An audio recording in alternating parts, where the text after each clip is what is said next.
ఇల్లు కట్టుకునే వారికి ఏపీ ప్రభుత్వం గుడ్ న్యూస్ చెప్పింది. ఎస్సీ, ఎస్టీ, బీసీ గృహ లబ్ధిదారులకు అదనపు ఆర్థిక సహాయం అందజేసేందుకు రాష్ట్ర ప్రభుత్వం అనుమతినిస్తూ ఉత్తర్వులను జారీ చేసినట్లు రాష్ట్ర గృహ నిర్మాణ, సమాచార పౌర సంబంధాల శాఖ మంత్రి కొలుసు పార్థసారథి తెలిపారు.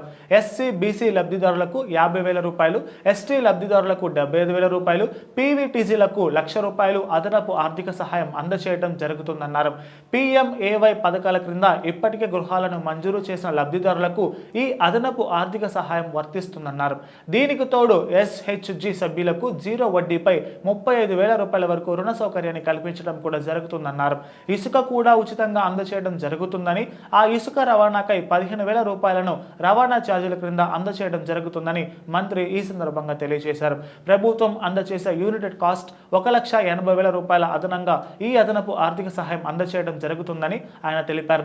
స్వర్ణాంధ్ర విజన్ 2047లో భాగంగా 2029 నాటికి అందరికీ ఇల్లు అనే లక్ష్య సాధనలో భాగంగా ఎస్సీ, ఎస్టీ, బీసీ వర్గాలకు చెందిన నిరుపేదలకు అందరికీ పక్కా గృహాలను నిర్మించాలని రాష్ట్ర ప్రభుత్వం నిర్ణయం తీసుకోవడం జరిగిందన్నారు.